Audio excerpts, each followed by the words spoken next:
Hi, my name is Marcus, and welcome to Servant King.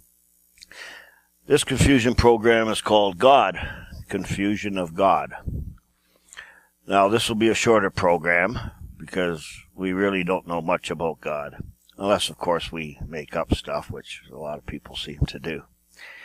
You will recall when I first started trying to figure out things, I was having a hard time with words. I was finding that words mean this or that, and in law it would mean something else. I also kept seeing the word God being used in all these legal and constitutional documents and politicians talking about God in their speeches.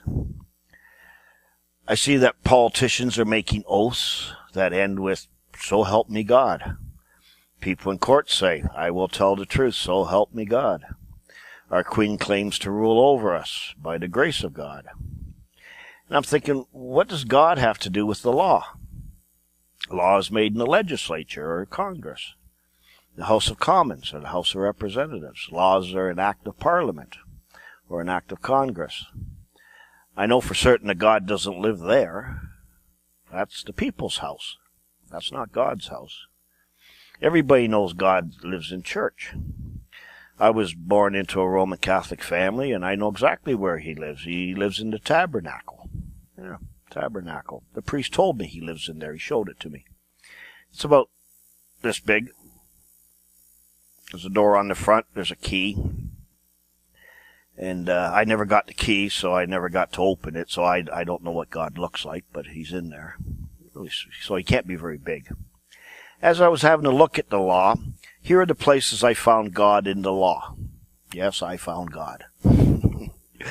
Now, because of what I know today, I can't help but make some comments. I know I said I would give no opinions or what I believe to be true or anything like that, but when you see blatant hypocrisies, I have to make a comment here and there on it, so I hope you will indulge me in that. The Canadian Charter of Rights and Freedoms, 1982, is part of the Constitution. It says, the very first sentence says, whereas Canada is founded upon principles that recognize the supremacy of God and the rule of law. So, God is the highest in Canada. Nothing higher, supreme, most high. The Canadian Bill of Rights, written in 1960, the Parliament of Canada, affirming that the Canadian nation is founded upon principles that acknowledge the supremacy of God and the dignity and worth of the human person and the position of family in the society of free men and free institutions. Affirming also that men and institutions remain free only when freedom is founded upon respect for moral and spiritual values and the rule of law. Well, strange, don't you think? Because I read on the Justice Canada website that courts don't deal with moral laws or morality. Then, on all Canadian money coins is engraved Deo Gratia Regina, which is Latin for by the grace of God, Queen. So our Queen is Queen by the grace of God. This woman becomes a queen by the grace of God. I heard people in court say, "So help me God," or "So help you God." That's the formula at the end of a common oath as administered to a witness who testifies in chief. So God helps the chief, I guess. The divine right of kings, or divine right theory of kingship, is a political and religious doctrine of royal and political legitimacy. It asserts that a monarch is subject to no earthly authority, deriving his rule or his right to rule directly from the will of God. Now, I don't know why atheists obey the Queen of Canada when she's God's representative here on earth. Don't believe in God? Well, then don't obey the Queen. Just hypocrisy, I guess, or they're just confused. I don't know which. In the U.S., I came across a phrase that said, "One nation under God, with liberty and justice for all." That's right after they pledged allegiance to the flag. They didn't pledge allegiance to God. But they said we're under God. I also heard one night on CNN something about somebody or someplace obeying the law of God, and she said, there's a lady anchor on CNN, she says, "We don't want to descend into a theocracy.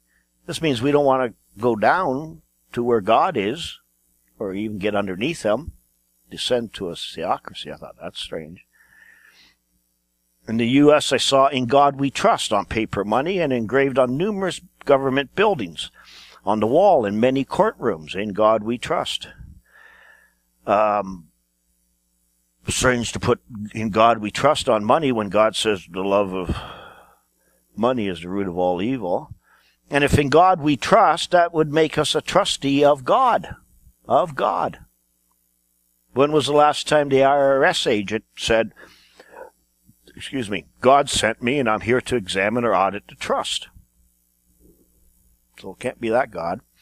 I heard a song sung, says, "God Bless America," sung by Americans. Even the lawmakers sing that song. There's a line in there that says, "Stand beside me to guide me."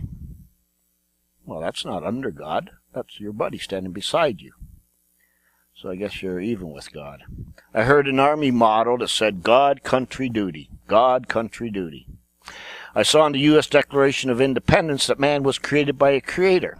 And it said, "We hold these truths to be self-evident." That means nobody needs to explain this to you. It's self-evident. That all men are created equal. That they are endowed by the Creator with certain inalienable rights, and among these are the life, liberty, and pursuit of happiness. What happened to property? We'll take your property, now you can be happy. Pursue your happiness after we take your property. Pursuit of happiness. First time I heard that, I thought, that's stupid. Why don't you just say we have the right to life, liberty, and the right to a haircut, or the right to a funeral? I mean, pursuit of happiness? What does that mean? And that statement can't be exactly right either, because the government-approved education curriculum does not teach these self-evident truths. Yet the Constitution says they're self-evident. It should say that all men evolved equally and are endowed as the most evolved animal with certain unalienable rights. That would be correct, according to the education program. I just wanted to correct that. By Article 1 of the amendments to the Constitution of the United States, it is provided that Congress shall make no law respecting an establishment of religion or prohibiting the free exercise thereof. In the United States, therefore, everyone is allowed to worship God according to the dictates of his own conscience. So let's see what religion means. It means to rebind. It comes from the Latin ligio, which means to bind, a ligament. Means again or anew. So to rebind to something. In essence, it means to hold or bind or bond yourself to something new, to become something new or move from one state to another, to be part of something by binding to it. In other words, you have to hold it. You have to hold on to it. When you bind to something, you become part of the thing. It is the bond that holds you in place. So, religion, as defined by Webster, 19th, is strictness of fidelity in conforming to any practice as if it were an enjoined rule of conduct. Well, see, that could be anything. Anything could be your religion. So how does the word religion tie in with God? Well, it doesn't. Your local golf club can be your religion if you are a member. Religion just means you are enjoined by a rule of conduct and conform to the practices and so forth. So a religion could involve God or not involve God. Well, it depends what your religion is. Now, no matter what I say, for religious people, you'll still believe that religion is a belief in God. But it's not. You could be a member of no religion and still believe or know the truth about God. And have no religion. Do it all just by yourself. Where else did I see God in law or government? As you walk up the steps to the building, which houses the U.S. Supreme Court, you can see near the top of the building a row of world's lawgivers, and each one is facing one in the middle that is facing forward with a frontal view. It is Moses, and he is holding the Ten Commandments. This is not God, it's only Moses, but pretty close. I think Moses knew God. As you sit in the courtroom, so that's the U.S. Supreme Court, and you sit in the courtroom, there's the Ten Commandments, a display of the Ten Commandments. They're written by God, for what I understand. Every session of Congress begins with a prayer to God. by a paid preacher whose salary has been paid by the taxpayer since 1777. I saw during the Amanda Knox trial in Italy, if you watch that, they had a big crucifix hanging on the wall behind the, I was going to say altar, but whatever, the bench. And I know that's not God, it's only his son, but still pretty close. He was just hanging there dead on the cross. I've seen a Bible in every courtroom. That's supposed to be the Word of God. Every session of the Supreme Court begins with these words, God save the United States and this honorable court. So this concept of God is found on money, on buildings, on constitutional documents, etc. With all these references to God, it would appear that God has something to do with the law or justice or something to do with courts or the government. But I cannot find a connection between religion and God. Not based on what religion is and not based on what law is. But then you hear about the separation of church and state. People think that means separation of religion and state. But it doesn't say that. It can't be the separation of religion and state because the state decides what your religious freedoms are. And they're not absolute.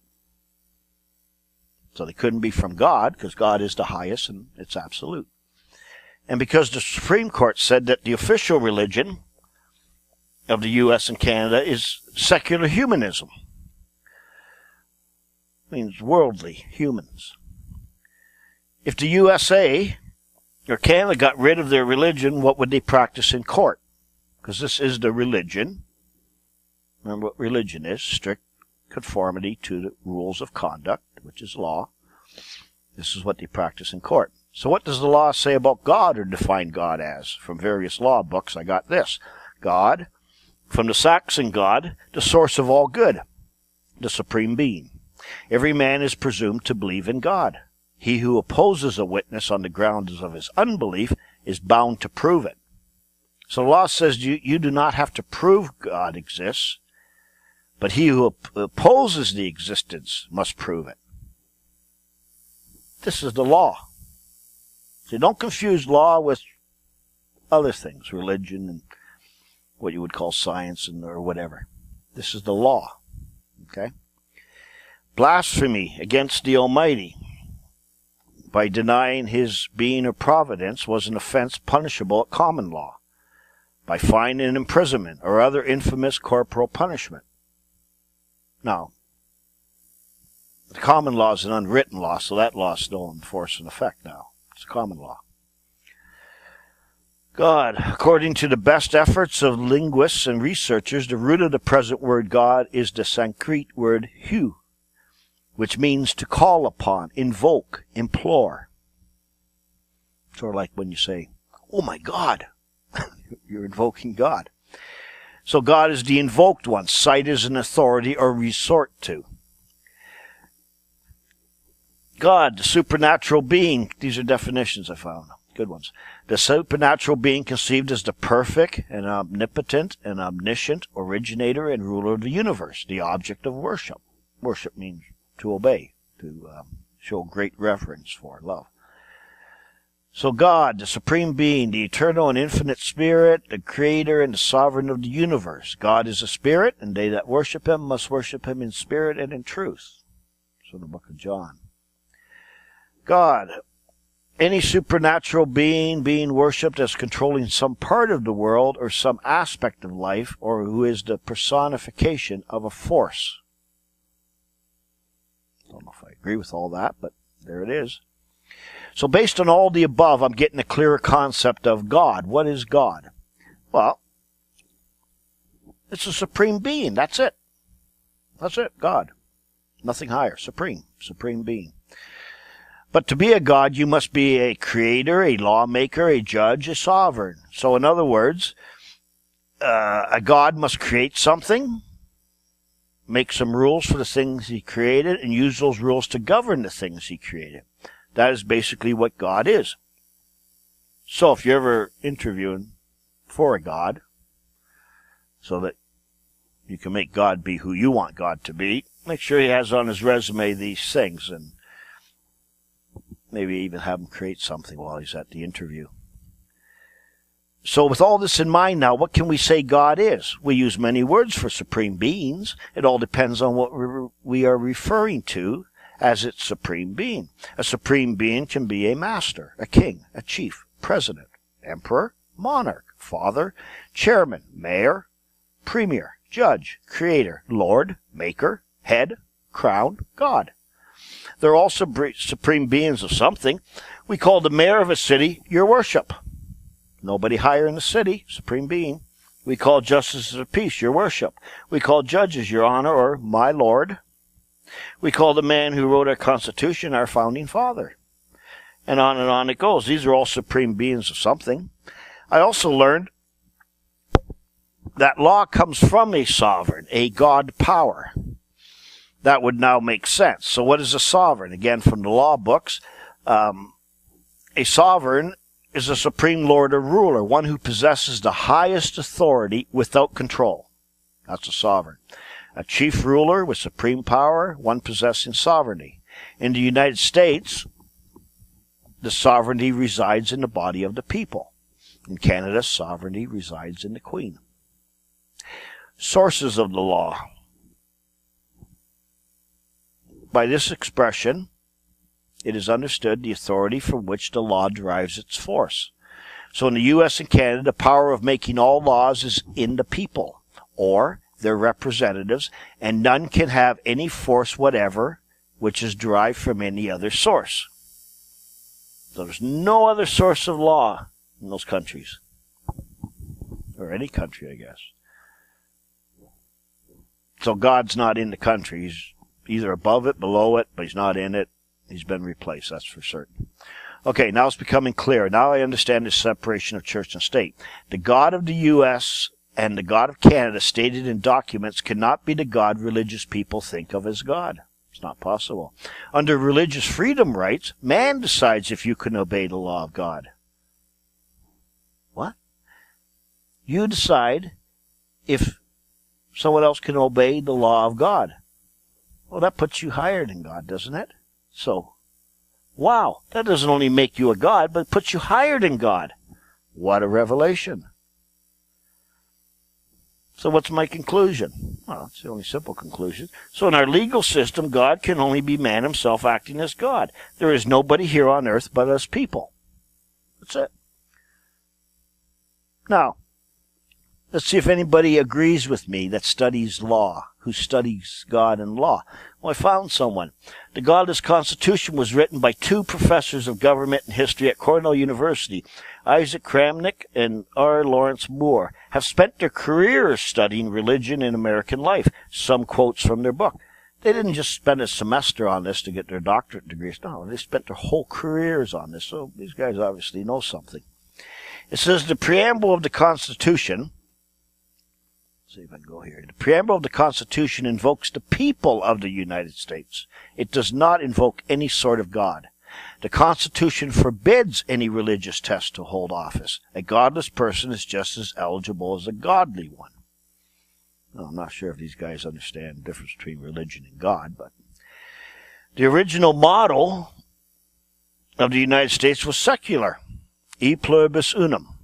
It's on all your American coins. If you look at any American coins, it's E pluribus unum on all of them, which means one from many, or one from many parts, or out of many, we are one.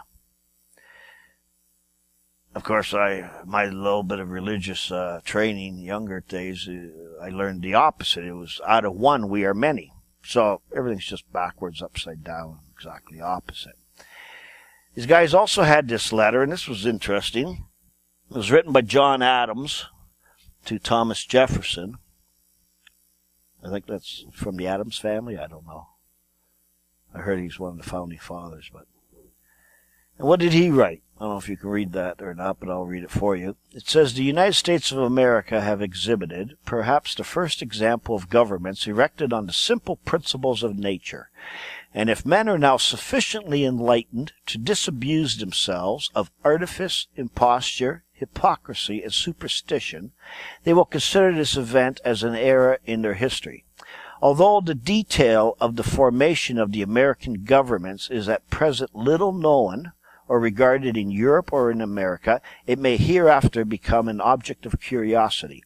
It will never be pretended that any persons employed in that service had interviews with the gods, or were in any degree under the influence of heaven, more than those that work upon ships or houses, or labor in merchandise or agriculture. It will forever be acknowledged that these governments were contrived merely by the use of reason and the senses. Wow. I thought you said in God we trust. I thought you said you were a nation under God. 13 governments of the original states, thus founded on the natural authority of the people alone, without a pretense of miracle or mystery, and which are destined to spread over the north part of the whole quarter of the globe and are a great point gained in the favor of the rights of man. What happened to the supremacy of God? Let us look now at what Canadian law professors from university law schools say about the supremacy of God. These are all quotes.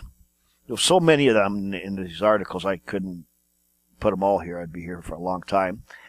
These are all quotes from chief justices of the Supreme Court, of federal courts, provincial courts, courts of appeal, constitutional law scholars, law professors, politicians, scholars in constitutional law. There is no source of thinking or authority on this topic that's any higher. And this one article was called The Embarrassing Preamble, Understanding the Supremacy of God. Now, I'm going to read this as if there is a God. Why? Because the Constitution says there is. Do I know if there's a God? It doesn't matter what I think. The Constitution says there is. And the Constitution is the supreme law of the land. This is the law. So it doesn't matter what I think. It starts off and it says, at the outset of Canada's most venerated human rights document, the Canadian Charter of Rights and Freedoms is a short but profound declaration. Canada is founded upon principles that recognize the supremacy of God and the rule of law. This reference to the supremacy of God and the rule of law, of course, appears in the preamble, the part of the Constitution that the Supreme Court of Canada has called the Grand Entrance Hall to the Castle of the Constitution. Excuse me.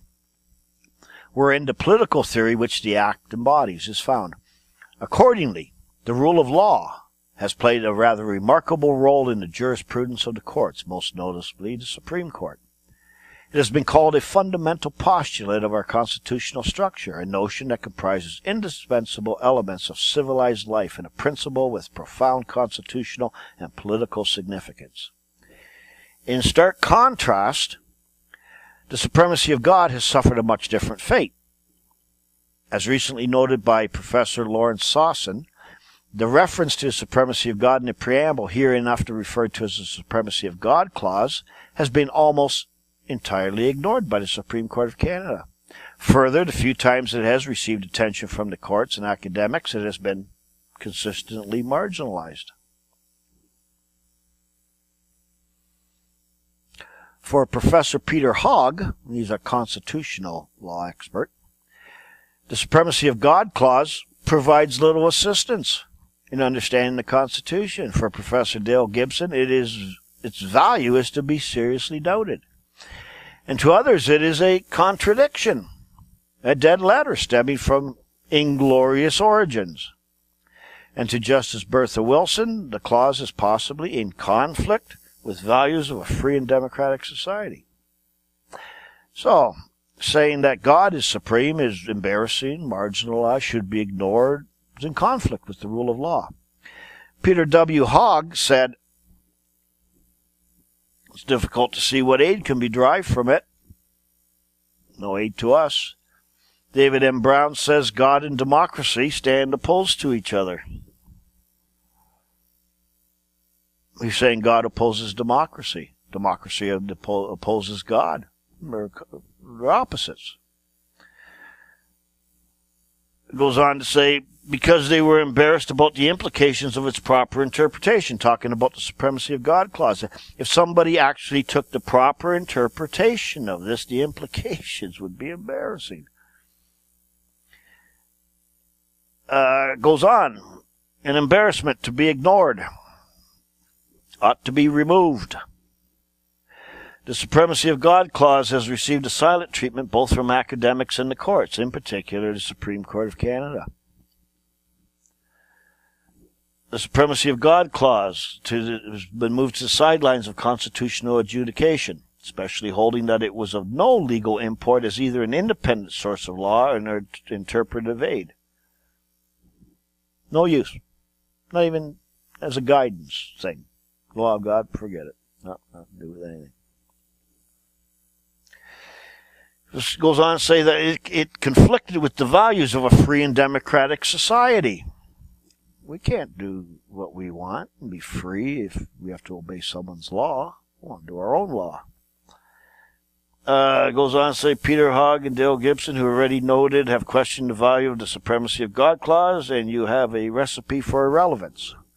So this clause, very first clause in the constitutional part, is irrelevant. Why put it there? Doesn't make any sense, does it? I ask rhetorically this question. If the preamble creates, because of the words the rule of law, a constitutional foundation for striking down a statute, do the words supremacy of God, which precede these words, also create such a foundation? And how are we to define and apply it? That the supremacy of God could never strike down legislation. God can never strike down what you want to do. Impossible. References to religion in American law and politics, what the United States Supreme Court has called ceremonial deism. That's what your religion is. That's what the Supreme Court calls it. Justice Sandra Day O'Connor found that the reference to God in the Pledge of Allegiance did not violate the Establishment Clause of the U.S. Constitution, which prevents the state from advocating or establishing a religion, because the reference constituted a form of ceremonial deism that had, over time, lost all religious significance. Many commentators believe that such judicial treatment has rendered references to God in law and politics meaningless and irrelevant. She's telling you that your religion means nothing. How do you evangelical Christians feel about that? Nothing to do with the law. It's not only meaningless. Meaningless means nothing. If it meant nothing, that would be something. But it means less than nothing. Meaningless. Furthermore, at the level of Canada's highest court, when the Supremacy of God clause is not being denigrated, God in this context is simply out of place. These are all quotes from courts and other things. I told you God doesn't live in Canada.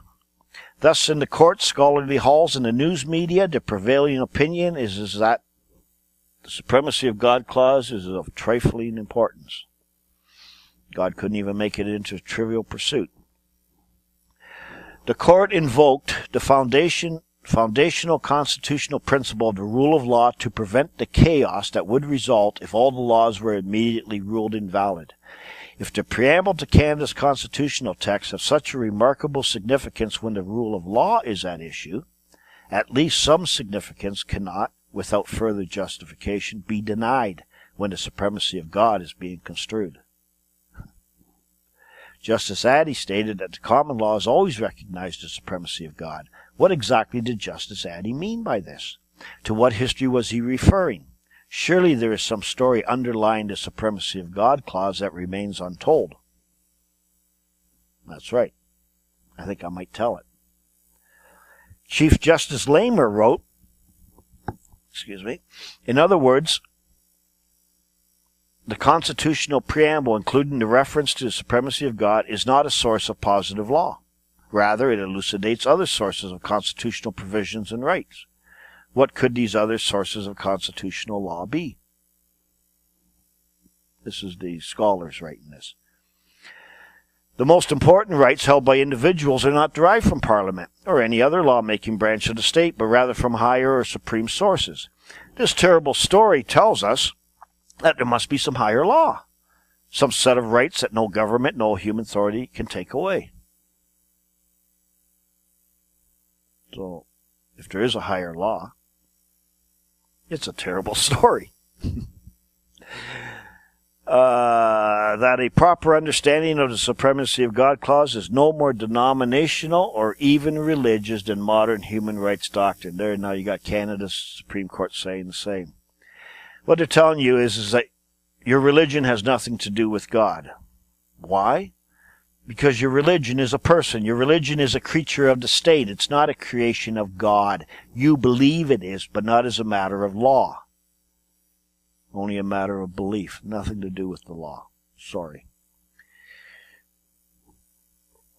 Now, here in Canada, when these clauses were put in there, it says, given this assumption about Trudeau's politics, that was the Prime Minister of Canada, Egerton resolved the puzzle by concluding that the inclusion of the supremacy of God clause was not principled, but rather a political calculation by Trudeau to garner support for the Charter. The House of Commons, on February 17, 1981, on his amendment to add a reference to supremacy of God in the Charter, Epps stated, this was a guy named Jake Epps, a member of Parliament, what does the Charter do? Where does it start from? This Charter starts from the premise that the government will grant us rights. This is where the Charter starts, and this is where the Charter is wrong. My rights, our rights in this House, the rights of Canadians, are not granted by any government. It is for that reason that we move an amendment, not only because the Right Honourable John Diefenbaker, the then leader of this party and the Prime Minister of this country, had entrenched in the Canadian Bill of Rights, but because the philosophy understanding the Charter was right. What it did say was that every human being created in the image of God has certain inalienable rights. Now, after I read that, I don't know who this Jake Epps is. So I go out on the internet, who's Jake Epps? Now, we know 99 or 90% of all the members of Parliament are lawyers and so forth. And I said, this guy can't be a lawyer. This guy that proposed this amendment, wanted it in there, couldn't be a lawyer. So I looked him up, Jake Epps. He's not a lawyer. He was born into a Mennonite family, and he was a high school teacher. And then he went into politics. No lawyer would ever want to put that in. They're trying to get rid of it now. It ought to be removed. We're embarrassed. Now, here's a couple statements just on law in general. This was written by Cicero in the Republica. There will be but one law, eternal and unchangeable, binding at all times upon all peoples. And there will be, as it were, one common master and ruler of men, namely God, who is the author of this law, its interpreter, and its sponsor. If the rights in the Charter purport to represent, in general, universal and inalienable rights derived from greater sources beyond the state, then the state cannot completely abrogate or take away those rights, no matter how pressing or substantial the state objective is. Put most simply, the state did not bestow it, so it can never take it away. So to sum this up, based on the highest authorities, God as supreme in our countries is embarrassing, has inglorious origins. God in our Constitution is a contradiction. God is the Most High is in conflict with our values of a free and democratic society. God's the top. We couldn't be doing everything we want to do, huh? Our democracy and God stand opposed to each other. The implications of God and its proper interpretation would be embarrassing. God is an embarrassment to be ignored. This was written, these are statements from courts, law scholars, constitutional experts. God ought to be removed. God as supreme has received a silent treatment from both academics and courts. We should regulate supremacy of God clause to the sideline. God is of no legal import, either an independent source of law or even an interpretive aid. God could never strike down our legislation. References to God in law and politics are meaningless, irrelevant. God's being denigrated by the highest court. God is of trifling importance. Wow. Why is it in the Constitution then? To satisfy this one member of Parliament? No, it's always been in there. Not only in it, but the first sentence. Why is God in pretty well the Constitution of all countries? If it's not in the written Constitution, it's in the verbal Constitution. It's very clear God is irrelevant. No need for it, or is there? No. I'm just a simple man. But I can tell you that if the preamble said, Canada was founded upon the principle that recognizes the supremacy of man as a supreme being and the rule of law, there would be no embarrassment, no conflicts, no one would oppose it, wouldn't be marginalized, wouldn't be ignored, wouldn't be irrelevant, and wouldn't be getting these comments from law experts or courts anymore. The statement would make perfect sense in its meaning and application or use by the courts. Ask any lawyer if any court will take judicial notice of the laws of God, like thou shalt not kill or thou shalt not steal. The answer will be no. Next time you claim some freedom of religion or free religious exercise, remember it's only to practice some ceremonial deism based on your religion, not law. A court cannot rule on any law of God, only the law within its jurisdiction. It has nothing to do with God. I think by the time you go through all these Unraveled programs, my Unraveled programs, all religious people are going to be a little upset, maybe angry, but you should feel deceived, tricked, and fooled. But don't get mad at your pastors, priests, and ministers. They don't know this either. I don't think they do. They're the same as you. We have to go to something much higher than this to find out who's behind all this. Now, if you think these contradictions cannot be explained just here in Canada, I only use Canada as an example. This deliberate deception is worldwide and has a very good reason. You guessed it. To pull off the greatest swindle ever. You own nothing. Its whole purpose is to steal. Stealing. That's all it's about. Not about money. It's about stealing property.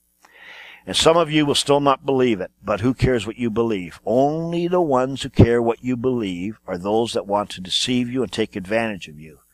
And you are letting it happen. I am now at the point in my quest where I'm starting to believe what the experts in law are saying, that the Word of God is the highest and final authority on law. But courts can only deal in the law of Canada, not the law of God. But why then is there a Bible in every courtroom?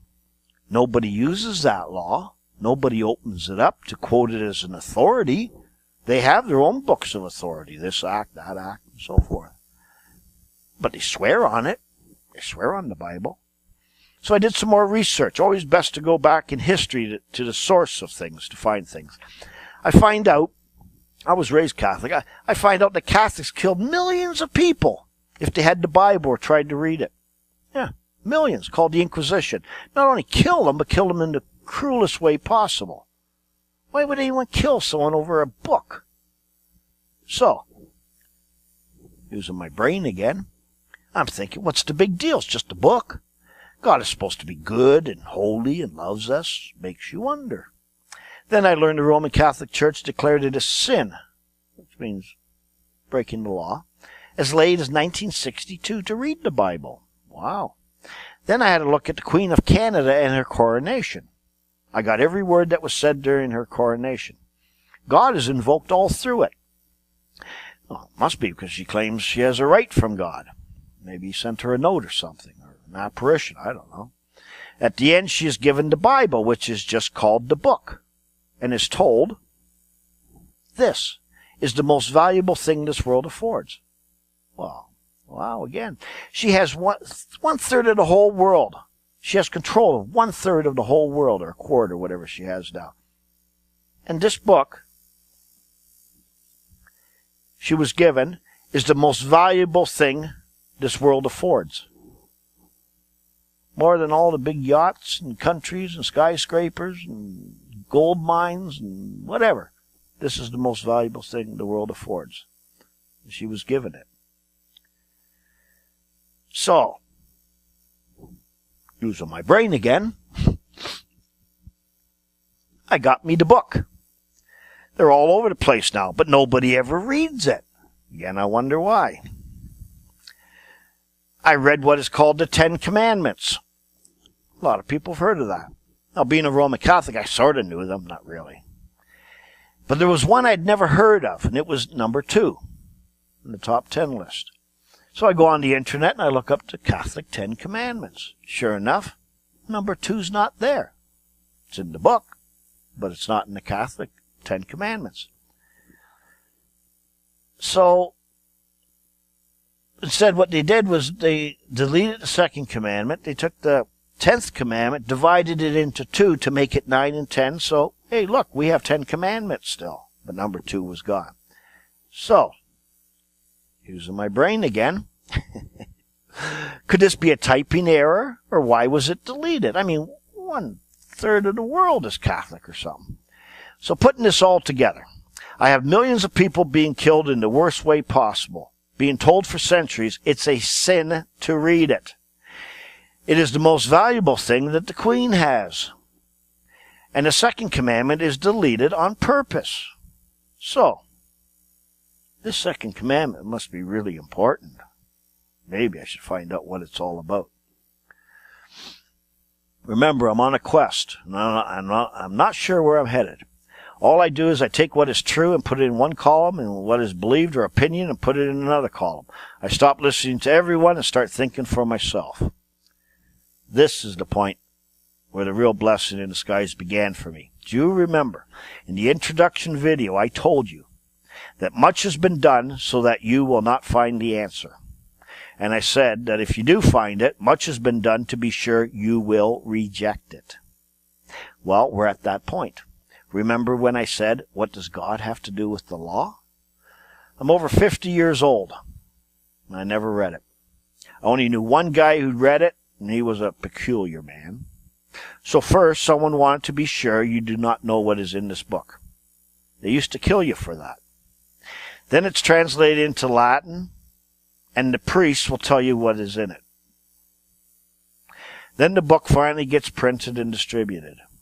Something has happened that ensures nobody even wants to read it. And then something happened that even if you do read it, you won't understand it. Evidenced by 500 different religions read the same story, the same book. It's like I write a story and I read it to 450 people. And then I say to them, okay, would you please tell me about the story, what I just told you? And they all tell me something different. What's going on there? Something strange is going on there. So using my brain again, I read the book on law. It's just called the book on law. As I'm reading through the book, I start seeing things that are completely contrary to what I believed was in there from my limited religious experience. I mean, I didn't know hardly anything that was in there. Then I started finding things that are contrary to our laws and legal system. Ooh. So I read the whole book, start to finish, twice. And many of the things I thought was stupid or wrong in our legal system, the book on law agreed with me. I actually got some confirmation from a guy who claims to know everything. Wow, I finally find someone who agrees with me. But most importantly, he confirmed for me the truth of what I was finding and thinking. It turns out I'm not nuts after all. As I started carefully studying the law, I realized that our whole system of jurisprudence is a complete counterfeit from top to bottom. It also took me some time to understand the effects of this, and believe me, they're not good. This whole thing about, oh, you're supposed to obey the law of the country or the state, and unless it conflicts with the law of God, and then and that's what the court's bullshit. It's a lie. That's what our law says. It's not what his law says. So, when you stop believing everything you think you know, look at all the evidence and proof hiding around you, your education will begin. Is it possible that the book is the real Constitution, and any law that is unconstitutional has no force or effect? Just something to think about. Go back and learn what religion is. Even the Supreme Court declared that God cannot have anything to do with religion. Your religion is a creature of the state, a person. Otherwise, your right to freedom of religion or free religious exercise would trump the rule of law. Wake up. You've been deceived. Then I thought to myself, it's just a book. Then I thought to myself, what has been done to me subliminally that I would never read it? And nobody does. The same one you're probably having, the same reaction. Today, if you quote God as an authority on anything, it is contrary to public policy, right? Because it stands opposed to a free and democratic society. It is called hate speech. Many people claim to quote something about God, and the reporters or whatever attack them. Why don't I just turn and say, it's not my opinion. Take it up with God. It has nothing to do with me. Then, when I actually found out that it is this book that is used to swindle us, wow, what a discovery. If you think the swindler is a genius, he is not. He only read about it and he's put it into action. Where did he read about it? In the written Constitution, the book. The swindler, the fraudster, the deceiver uses this authority to swindle you because there is none higher. And you too can use it and the authority in here to reclaim your birthright. The deceiver uses the law to keep you ensnared in captivity. No man is more enslaved or ensnared than a man who thinks he is free. Remember, your birthright is your greatest possession. The knowledge to reclaiming it is in this book. Now let me tell you about life. You won't believe this. The life protected in your Constitution is not your life. Your state cannot give you life. You gave the state life. Your right to life, liberty, and pursuit of happiness, or here in Canada, security of the person, your right to life is not life. It's a kind of life, but it's not a living life. Let me read this to you. This comes from Black's Law Dictionary. The word life. It says, that state of animals, humans, and plants or of an organized being in which natural functions, emotions are performed or in which organs are capable of performing their functions. That's life. That's real life. Human life begins at conception. Really?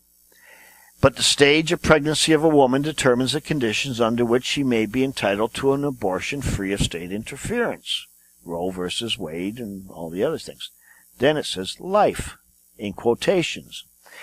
Protected by the federal Constitution includes all personal rights and their enjoyment of the faculties, acquiring useful knowledge, the right to marry, establish a home, and bring up children, freedom of worship, conscience, contract of occupation. Now, that all sounds good, right? The life that's protected is the state-created life. Life that came from the state. Not your real life. Show you. Turn to natural life in Black's Law Dictionary.